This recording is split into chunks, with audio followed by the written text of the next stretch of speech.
Hello everyone, welcome to VACE academy.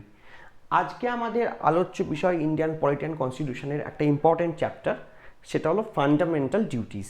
Fundamental duty কী কী আছে? 11টা fundamental duty আছে আমাদের ভারতবর্ষে, সেগুলো নিয়ে আমরা আলোচনা করব। অ্যাজ এ সাধারণ মানুষ আমাদের ডিউটিগুলো জানা উচিত, এটা আমাদের একটা কর্তব্যের মধ্যে পড়ে।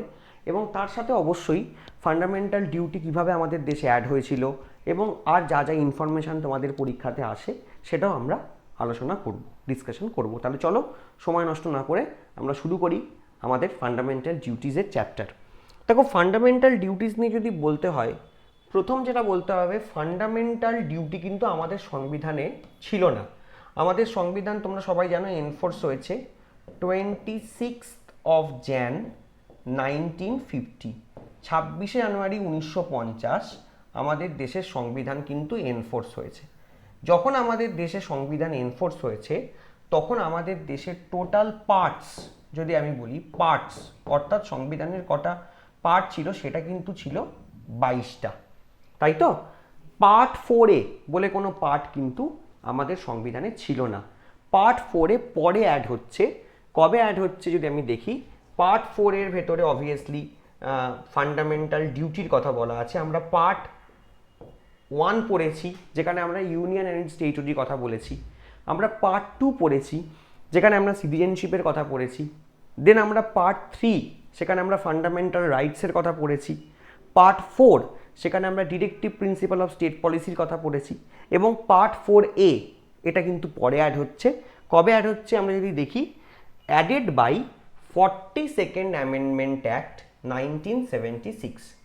আমরা সবাই জানি ইন্দিরা গান্ধীর নেতৃত্বে যে এমার্জেন্সি সংগঠিত হয়েছিল 75 থেকে 77, 25 জুন 1975, সেই এমার্জেন্সি প্রোক্লেম করেন প্রেসিডেন্ট ফখরুদ্দিন আলী আহমেদ। সেই এমার্জেন্সি চলাকালীনই কিন্তু এই amendment act, constitution amendment act, 42nd amendment act, এখানে এত প্রভিশন চেঞ্জ হয়েছিল আমাদের সংবিধানে, এটাকে আমরা মিনি কনস্টিটিউশনও বলে থাকি।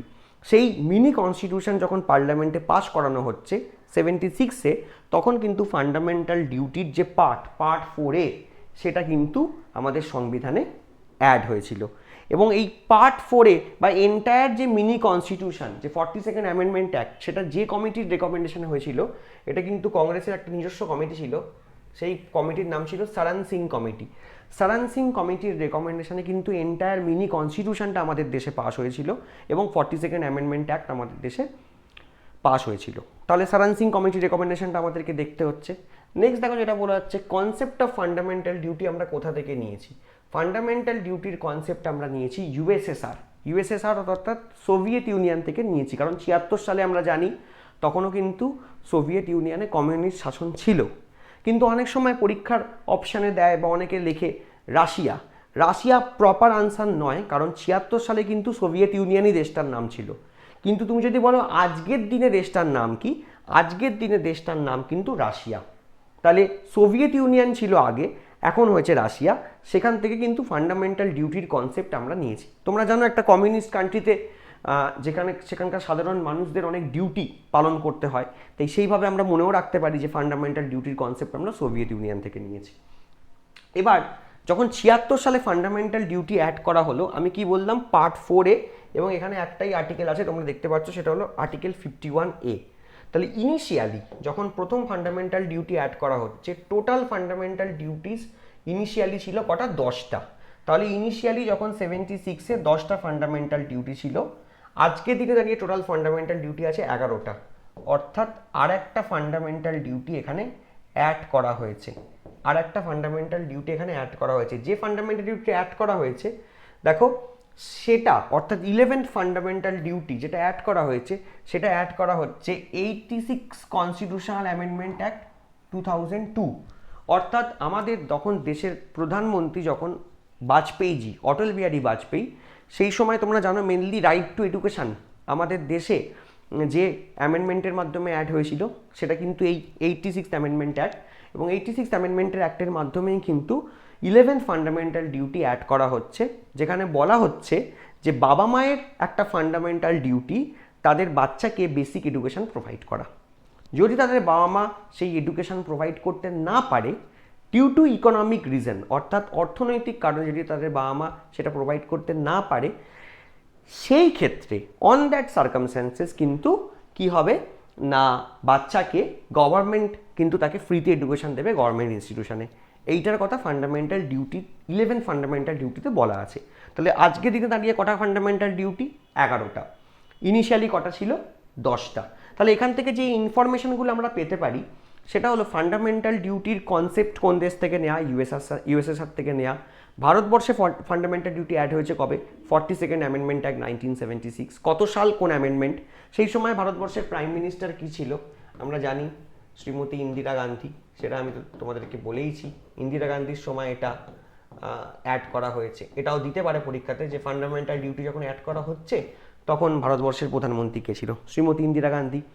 প্রশ্ন আসতে পারে এই যে 42nd অ্যামেন্ডমেন্ট অ্যাক্ট বা ফান্ডামেন্টাল ডিউটি যেটা 42nd অ্যামেন্ডমেন্ট অ্যাক্টের মাধ্যমে অ্যাড হয়েছিল সেটা কোন কমিটির রেকমেন্ডেশন অ্যাড হয়েছিল?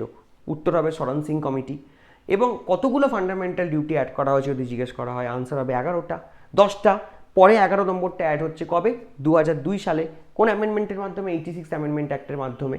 কি ফান্ডামেন্টাল ডিউটি অ্যাড করা হচ্ছে আমি সেটাও বললাম। ফান্ডামেন্টাল ডিউটির কথা কোন পার্টে বলা আছে এটাও পরীক্ষায় প্রশ্ন আসে। নতুন পার্ট অ্যাড হচ্ছে পার্ট 4-এ। অনেক সময় এইভাবেও ঘুরিয়ে দেয় যে পার্ট 4-এ was added by which amendment? Answer করবো 42nd অ্যামেন্ডমেন্ট অ্যাক্ট 1976। আবার দিতে পারে article 51A was added by which amendment? সেক্ষেত্রেও আমরা আনসার করবো 42nd অ্যামেন্ডমেন্ট, কারণ 51A পার্ট 4-এ। আমাদের সংবিধানের দুটো এমন পার্ট আছে যেখানে কিন্তু যেখানে একটাই আর্টিকেল আছে। তার মধ্যে একটা হলো পার্ট 4A আর একটা হলো পার্ট 20। এই পার্ট 4 এর ভেতরে একটাই আর্টিকেল আছে, আমরা একটু আগে ডিসকাস করলাম, সেটা হলো আর্টিকেল 51A। আর একটা হলো পার্ট 20 যার ভেতরে একটাই আর্টিকেল আছে, সেটা হলো আর্টিকেল 368। কনস্টিটিউশন অ্যামেন্ডমেন্ট করতে পারে পার্লামেন্ট। এই দুটো পার্ট এমন আছে যেখানে কিন্তু একটা করে আর্টিকেল রয়েছে। তাহলে এই জায়গাটা আমরা ডিসকাস করে নিলাম। প্রথম ফান্ডামেন্টাল ডিউটির যে বেসিক ইনফরমেশনগুলো আমি তোমাদেরকে দিয়ে দিলাম। এবার আমরা যে 11টা ফান্ডামেন্টাল ডিউটি আছে সেটা 1 বাই 1 পড়ে নেব, কারণ অনেক সময় পরীক্ষাতে এই ফান্ডামেন্টাল ডিউটি থেকে প্রশ্ন আসে যে এই কথাটা কোথায় লেখা আছে বা কোন পার্টের ভেতরে আছে। শুধু এইটুকুনি তোমরা মাথায় রাখবে, ফান্ডামেন্টাল ডিউটি রিলেটেড পার্ট একটাই, আর্টিকেলও একটাই। ঠিক আছে, এখানে কিন্তু মাল্টিপল অনেকগুলো ডিউটি থাকতে পারে কিন্তু আর্টিকেল একটাই এখানে। ঠিক আছে, আমরা একটা একটা করে ফান্ডামেন্টাল ডিউটিসগুলো পড়ে নিই।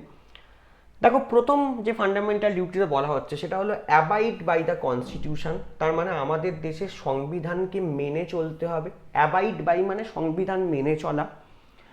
রেসপেক্ট দ্য ন্যাশনাল ফ্ল্যাগ, আমাদের দেশের যে জাতীয় তিরঙ্গা পতাকা সেটাকে আমাদেরকে রেসপেক্ট করতে হবে।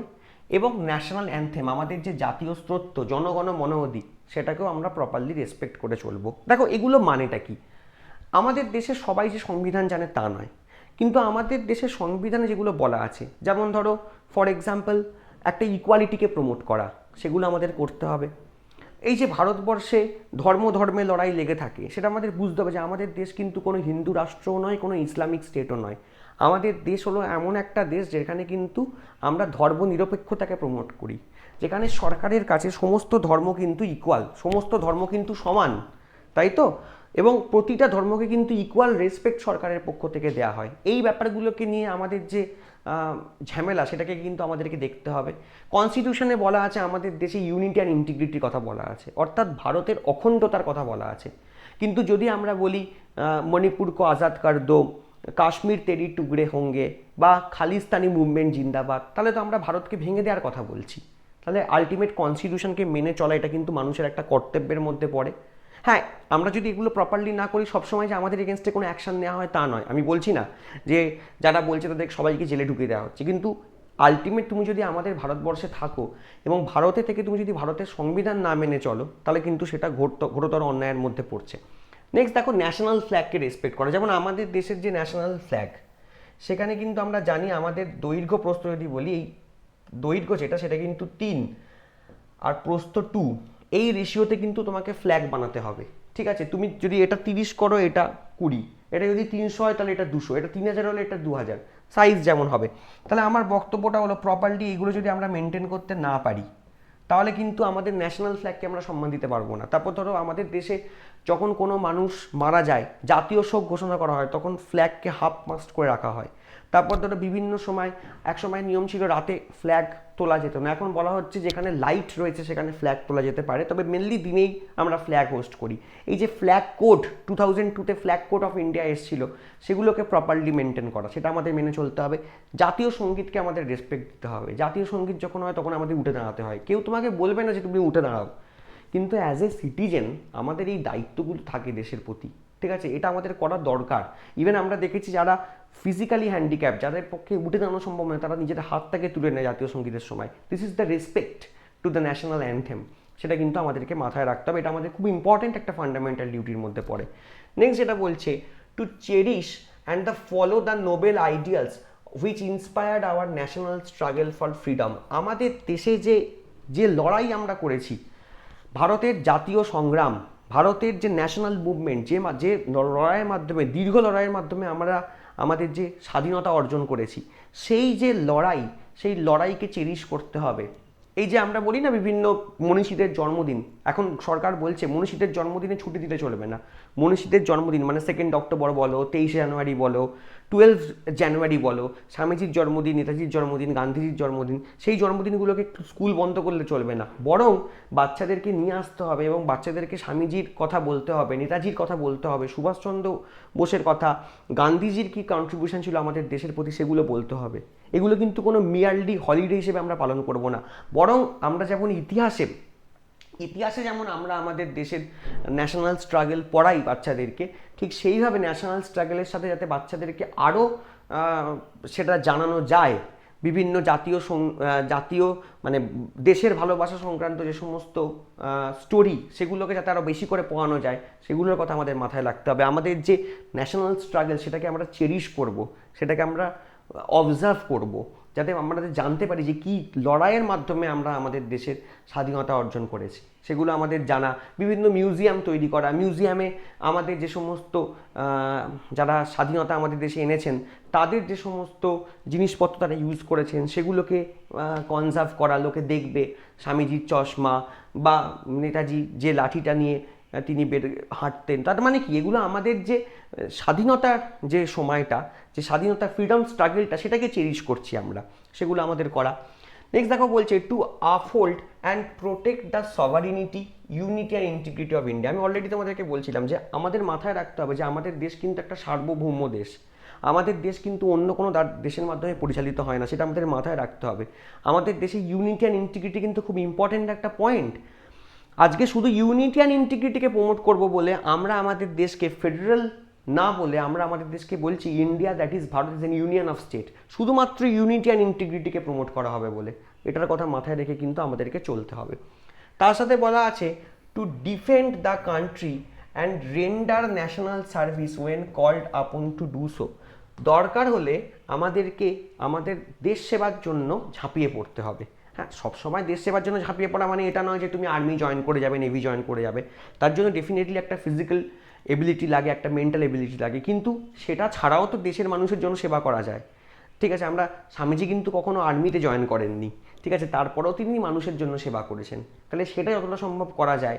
তুমি যদি গরিব মানুষদেরকে কিছু দান করো, তুমি যে উপার্জন করছো তার 10% তুমি যদি তাদেরকে দান করো, তাহলে তোমার খারাপ হবে না, ভালোই হবে। সেইগুলোর কথাই ফান্ডামেন্টাল। হ্যাঁ, আমি বলছি না যে this are duties are mandatory, this is not mandatory, ঠিক আছে, এটা পালন না করলে কেউ তোমাকে কোর্টেও নিয়ে যাবে না, কিন্তু এটা as a human being, as a ভারতীয় তোমার ফান্ডামেন্টাল ডিউটি, এটা মেনে চললে বেটার। নেক্সট যেটা বলছে, two uphold and protect the সভারেনিটি, unity and integrity, এটা আমি বললাম, সেইটার কথা এখানে বলা আছে, এই একই পয়েন্টটা রিপিট করে গেছে। নেক্সটে দেখো কি বলছে, two defend the country and render national service, এটাও রিপিটেড পয়েন্ট হয়ে গেছে, ছেড়ে দাও। নেক্সট পয়েন্টটা বলো, to promote harmony and the spirit of common Brotherhood. Common Brotherhood মানে কি? কমন ব্রাদারহুডের কথা অলরেডি আমরা দেখেছি কোথায়, যখন আমরা প্রিএমবেলের ভেতরে একটা শব্দ ইউজ করেছি যেটার নাম হলো ফ্র্যাটারনিটি।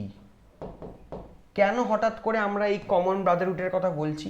এই কারণেই বলছি কারণ আমাদের মাথায় রাখতে হবে Bharatvarsha is a land of diversity. আমরা বলি আমাদের দেশে 100 কিলোমিটার করে গেলে মানুষের ভাষা চেঞ্জ হয়, যদি ভাষা চেঞ্জ নাও হয় ভাষার যে ডায়ালেক্ট সেটা চেঞ্জ হয়ে যায়। মানুষের খাবারের বিভিন্ন রকম ভ্যারাইটি অফ ফুডস আমরা দেখতে পাই, ভ্যারাইটি অফ ক্লথস আমরা দেখতে পাই, variety of language, variety of caste, variety of creed. Obviously আমাদের দেশে বিভিন্ন ধর্মের মানুষ রয়েছে, নানা ভাষা, নানা মত, নানা পরিধান, বিবিধের মাঝে দেখো মিলিন মহান। তাহলে আমার বক্তব্যটা হলো, তাহলে যদি বিভিন্ন ধরনের মানুষ থাকে, বিভিন্ন কালচারের মানুষ থাকে, তারপরেও কিন্তু we belongs from a same fraternity of India. ঠিক আছে, আমাদের দেশে কেন ফ্র্যাটার্নিটিকে এত জোর দেওয়া হয়? কারণ আমাদের দেশের কিন্তু মিক্স কালচার, আমাদের দেশে বিভিন্ন কালচার। তুমি যদি দক্ষিণ ভারতে দেখো, সেখানকার যে ল্যাঙ্গুয়েজ, সেই ল্যাঙ্গুয়েজ পুরোপুরি আলাদা। আমাদের বাংলার সাথে তাও তো হিন্দির কিছুটা মিল আছে, তাও তো ওড়িয়ার কিছুটা মিল আছে, অসমিয়া ভাষার কিছু মিল আছে। কিন্তু তুমি যদি চলে যাও কন্নড়, তুমি যদি দেখো আজকে কঙ্কন ল্যাঙ্গুয়েজ, যেটা গোয়াতে আমরা বলি, তুমি যদি আজকে চলে যাও ফর এক্সাম্পল কর্ণাটক, যেখানে কন্নড় বলা হয়, মালায়ালাম, কেরালা, তামিলনাড়ুতে তামিল, ঠিক আছে, কোনো মিল তুমি পাবে না। তাহলে একটা এমন ডাইভার্সিফাইড দেশে ফ্র্যাটার্নিটি কিন্তু খুব ম্যাটার করে, যেখানে আলটিমেট মাথায় রাখতে হবে আমাদেরকে যে we belongs from a same fraternity. আমাদেরকে কিন্তু কমন ব্রাদারহুডকে প্রমোট করতে হবে among all the people of India, transcending religious, যেখানে বিভিন্ন রিলিজিয়াস রয়েছে, লিঙ্গুইস্টিক, যেখানে লিঙ্গুইস্টিক ডিফারেন্সেস রয়েছে, যেখানে রিজিওনাল ডাইভার্সিটি রয়েছে, সেকশনাল ডাইভার্সিটি রয়েছে, and renowned practice of derogatory to the dignity of women. এবং মহিলাদের বিরুদ্ধে যদি খারাপ আচরণ কেউ করে থাকে, সেটাকে কিন্তু রিনাউন্স করতে হবে, সেটাকে কিন্তু পরিত্যাগ করতে হবে। কারণ মেয়েদেরকে রেসপেক্ট সেটা কিন্তু দিতে হবে আমাদেরকে, শুধু মেয়েদেরকে নয়, যে কোনো মানুষকে রেসপেক্ট দিতে হবে। এবং আমাদের কিন্তু, আমি বারবার একটা কথা বলি, যদি ফ্র্যাটার্নিটি ওয়ার্ডটার মানে বুঝতে চাও, তাহলে কিন্তু আমাদের দেশ বুঝতে হবে। আমাদের এই যে প্রিএমবেলের ভেতরে আমরা কেন বলি যে preamble is nothing but the philosophy of this country. আমাদের দেশের যারা কনস্টিটিউশন, তারা কী কারণে সংবিধান তৈরি করেছিল, তাদের সংবিধানের পেছনে কাজটা কী ছিল, আমাদের দেশের যে ভাবনাটা সেটাকে তুলে ধরা, তাদের মাথার যে ভাবনাটা সেটাকে তুলে ধরা, সেটাই তো প্রিএমবেল। আলটিমেট প্রিএমবেল এই কারণেই ফ্র্যাটার্নিটি কথাটা বলা হয়েছে, কারণ আমাদের দেশে এত ডাইভার্সিটি, তার মধ্যেও যাতে আমরা এক হয়ে থাকতে পারি, সেইটার কথার জন্যই কিন্তু প্রিএমবেলে ফ্র্যাটার্নিটি শব্দটা ইউজ হয়েছে। এবং ফ্র্যাটার্নিটি একটা খুব ভালো এক্সাম্পল আমরা এই ফান্ডামেন্টাল ডিউটির মধ্যে দেখতে পাচ্ছি। নেক্সট দেখো, আমরা যদি বলি to value and preserve the rich heritage of our composite culture. এই যে আমাদের বিভিন্ন হেরিটেজ, ঠিক আছে, ধরো আজকে যদি আমি হিন্দুদের ক্ষেত্রে বলি, বিভিন্ন হিন্দু মন্দির রয়েছে, সেগুলোকে প্রপার ভ্যালু দেয়া, সেগুলোকে প্রপার প্রোটেকশন দেয়া। আমাদের মুসলিমদের ক্ষেত্রে বড় বড় মসজিদ রয়েছে, আমাদের বড় বড় চার্চ রয়েছে, সেগুলোকে প্রপার প্রোটেক্ট দেয়া, রিলিজিয়াস কালচারটাকে প্রপারলি কনজার্ভ করে রাখা। এছাড়া আমাদের দেশের যে কালচার, সেটাকে ভ্যালু দেয়া, ঠিক আছে। আমরা যারা হিন্দু, আমরা যখন দিওয়ালি সেলিব্রেট করব, তখন বাকি ধর্মের মানুষরা সেটাকে সম্মান দেবে। আবার কেউ যখন ঈদ সেলিব্রেট করবে, তখন আমরা সেটাকে সম্মান দেব। কেউ যখন খ্রিশ্চানিটির ক্ষেত্রে কোনো ফেস্টিভ্যাল সেলিব্রেট করবে, সেটাকে আমরা সম্মান দেব। কারণ আমাদের দেশের কাজই হলো আমাদের যে রিচ কালচারাল হেরিটেজ, সেটাকে আমাদেরকে বহন করে নিয়ে যেতে হবে, ফিউচারকে দেখাতে হবে। দেখো, আমরা এইভাবে একই সাথে মন্দির মসজিদকে নিয়ে চলি, ঠিক আছে, এই ব্যাপারটাকে প্রমোট করা। To protect and improve the natural environment, আমাদের যে ন্যাচারাল এনভায়রনমেন্ট সেটাকে প্রোটেক্ট করা, forest, lakes, rivers, wild life, এগুলোকে প্রোটেক্ট করা। And to have compassion for living creatures, এবং লিভিং ক্রিয়েচার যেগুলো রয়েছে তাদেরকে, এই যে দুম করে আমরা দেখি কোথাও কুকুরকে পিটিয়ে মেরে দেওয়া হচ্ছে, বিড়ালকে পিটিয়ে মেরে দেওয়া হচ্ছে, না, আমাদেরকে যারা লিভিং ক্রিয়েচার আছে তাদের প্রতিও সহানুভূতিশীল হতে হবে। আমাদেরকে ফরেস্ট, লেক, রিভার এগুলোকে কিন্তু প্রোটেক্ট করতে হবে। দেখো, শুধু রাষ্ট্রের কাজ কিন্তু একটা ফরেস্টকে প্রোটেকশন দেওয়া নয়। একটা সাধারণ মানুষ, আমরা জানি একটা জঙ্গল যে আছে, যদি একটা এই জঙ্গল থাকে, তাহলে এই জঙ্গলের মেন জোনটাকে আমরা বলি কোর জোন, এখানে কেউ ঢুকতে পারে না, কিন্তু এই জায়গাটা সবাই যায়, এটাকে আমরা বলি বাফার জোন। তুমি যখন বাফার জোনে ঢুকছো, তখন তুমি একটা চিপসের প্যাকেট ফেলে দিলে, তুমি একটা খাবারের বটল ফেলে দিলে, তাহলে আলটিমেট কী করে আমরা প্রোটেক্ট করতে পারবো? এই বেসিক দায়িত্বটা আমাদেরকে নিতে হবে, ঠিক আছে। আমরা যে জল নষ্ট করি, আমরা যে আমাদের নদীগুলোকে বিভিন্নভাবে দূষণ করি, তোমরা জানো গঙ্গা দূষণ, যমুনা দূষণ বর্তমানে আমাদের দেশের কিন্তু খুব ইম্পর্টেন্ট আলোচনার বিষয় হয়ে দাঁড়িয়েছে। সেগুলোকে যদি আমরা প্রপারলি মেনটেন করতে পারি, তাহলে অনেকটা কাজ কিন্তু সরকারের পক্ষেও সোজা হবে। এই ব্যাপারগুলো মেনটেন করা একটা বেসিক ইন্ডিয়ান হিসেবে আমাদেরকে মাথায় ধরতে হবে যে আমি একটা যদি নোংরা ফেলি, তাহলে নোংরা ফেলার জায়গায় আমি নোংরা ফেলবো, যেখানে গার্বেজ সেখানে আমি নোংরা ফেলবো, যে কোনো জায়গাতে আমি পানের পিক ফেলবো না। কারণ যদি আলটিমেট আমরা সেটা করি, আমরা আমাদের সমাজকেই দূষিত করছি। সেগুলো বেসিক একটু, মানে fundamental duties are very basics, মানে এগুলো সমস্ত মানুষের এমনিই মেনে চলা উচিত, এগুলো নিয়ে বলার কিছু নেই। নেক্সট দেখো বলছে to develop the scientific temper, খুব ইম্পর্টেন্ট একটা ওয়ার্ড হলো এই scientific temper, humanism and spirit of enquiry and reform. দেখো সায়েন্টিফিক টেম্পার মানে কি, সায়েন্স তো আমরা সবাই পড়ি, কিন্তু এরপরেও আমরা কিন্তু বিজ্ঞান সচেতন নই, আমরা কিন্তু প্রপারলি বিজ্ঞান মনস্ক এখনও হতে পারিনি। এখনও যখন রাস্তা দিয়ে যাচ্ছি, একটা বিড়াল রাস্তা দিয়ে চলে যাচ্ছে, আমরা দাঁড়িয়ে পড়ছি। যখন দুটো শালিক যাচ্ছে আমরা প্রণাম করছি দুটো শালিককে দেখে, মানে আজকে দিন ভালো যাবে। একটা শালিককে দেখলে আমরা বলছি আমাদের দিন খারাপ যাবে। এর সাথে বিজ্ঞানের কি সম্পর্ক? বিড়ালের সাথে রাস্তা কাটার কি সম্পর্ক? কালো বাড়ির বিড়াল মানে হলো সে খুব খারাপ, খারাপ প্রদর্শন। কুকুর কাঁদছে মানে হলো এ বাবা তাহলে বোধহয় খারাপ কিছু হবে। তাহলে বুঝতে হবে শুধু সায়েন্স পড়লে হবে না, বিজ্ঞান মনস্কতা আমাদের নিয়ে আসতে হবে, আমাদেরকে সায়েন্টিফিক টেম্পার ডেভেলপ করতে হবে। ঠিক আছে, আমাদের মনে যেন বিভিন্ন প্রশ্ন আসে, যুক্তিভিত্তিক আমাদের হতে হবে, আমাদেরকে যুক্তিবাদী হতে হবে, এগুলো আমাদের বুঝতে হবে। To safeguard public property and abjure violence, আমরা মাঝে মাঝে বন্ধ হয় আমাদের দেশে, ধর্মঘট হয়, যখন আমাদের মনে হয় যে পলিসি সরকার একটা নিয়েছে, যে সরকারের পলিসি আমাদের মনের মতো হয়নি, ডেফিনেটলি আমরা অ্যাজিটেশন করতে পারি, আমাদের লিগাল রাইট আছে, আমরা আন্দোলন করতে পারি, ধর্মঘট পর্যন্ত করতে পারি। কিন্তু তার মানে এটা নয় যে ধর্মঘটের নামে আমি পাবলিক প্রপার্টি ভেঙে দেবো, আমি একটা বাস ভেঙে দিলাম, আমি একটা ট্রেন জ্বালিয়ে দিলাম। আলটিমেট সেগুলো তো মানুষের ট্যাক্সের টাকায় তৈরি জিনিস, এগুলো কিন্তু সরকারের টাকা নয়, এগুলো কিন্তু মানুষের ট্যাক্সের টাকা। তাই সেই পাবলিক প্রপার্টিকে সেফগার্ড করা, ভায়োলেন্স যাতে না হয় সেটাকে দেখা, ভায়োলেন্স না করেও তো আন্দোলন করা যায়, মহাত্মা গান্ধী আমাদেরকে সেটাই শিখিয়েছেন। তাই জন্যই আমাদের ইতিহাস জানা উচিত, তাই জন্যই আমাদের জাতীয় সংগ্রাম জানা উচিত, যে অহিংসভাবেও কিভাবে আন্দোলন করে দাবি ছিনিয়ে নিতে হয়। তাহলে সবসময় পাবলিক প্রপার্টি ভাঙার দরকার নেই, ভায়োলেন্স করার দরকার নেই, সেগুলোর কথাই ফান্ডামেন্টাল ডিউটিতে মনে করিয়ে দেওয়া হয়েছে আমাদেরকে। এছাড়া দেখো যারা বলা হচ্ছে একটা fundamental duty, two strive towards excellence in all স্ফিয়ার্স of individual and collective activity so that the nation constantly rise to higher levels of endeavor and achievement। সবাইকে নিয়ে কাজ করতে হবে, একা একা সবসময় সাফল্য পাওয়া যাবে না, কালেকটিভ ওয়েতে কাজ করতে হবে, তাহলে হয়তো আমরা অনেক বেশি এগিয়ে যেতে পারবো, সেটার কথা বলা হয়েছে। এবং last but not the least, যেটা আমাদের 86 কনস্টিটিউশনাল অ্যামেন্ডমেন্ট অ্যাক্ট 2002-তে অ্যাড করা হয়েছে, তোমাদেরকে আমি অলরেডি বলেছি, সেখানে বাবা মায়ের কথা বলা হচ্ছে। বাবা মায়ের দায়িত্ব হলো তার বাচ্চাকে 6 থেকে 14 বছর বাচ্চাদেরকে এডুকেশান দেয়া। যদি বাবা মায়ের পক্ষে সম্ভব না হয়, বাবা মায়ের পক্ষে যদি পসিবল না হয়, তাহলে সেই ক্ষেত্রে last but not the least government ইনস্টিটিউশনসগুলো আছে, তারা বাচ্চাদেরকে free of cost education provide করবে। তাহলে to provide opportunities for education by the parent, the guardian to his child or a ward between the age of 6 to 14 years। But যদি তাদের পক্ষে possibility না হয়, যদি তাদের পক্ষে সেটা সম্ভব না হয় due to the economic circumstances, সেক্ষেত্রে কিন্তু আর্টিকেল 21 এতে ওই একই অ্যামেন্ডমেন্টে বলা হচ্ছে গভর্নমেন্ট 6 থেকে 14 বছর বাচ্চাদেরকে ফ্রিতে এডুকেশন দেবে, যেটা কিন্তু আমাদের দেশের ফান্ডামেন্টাল রাইটের ভেতরে অ্যাড করা হয়েছে, আর্টিকেল 21 এর ভেতরে অ্যাড করা হয়েছে। তো এই হলো মোটামুটি আমাদের ফান্ডামেন্টাল ডিউটি আমাদের কমপ্লিট হয়ে গেল। নেক্সট ক্লাসে আমরা ইউনিয়ন এক্সিকিউটিভ প্রেসিডেন্ট স্টার্ট করব। সবাইকে ধন্যবাদ ভিএসিকে একাডেমির পক্ষ থেকে।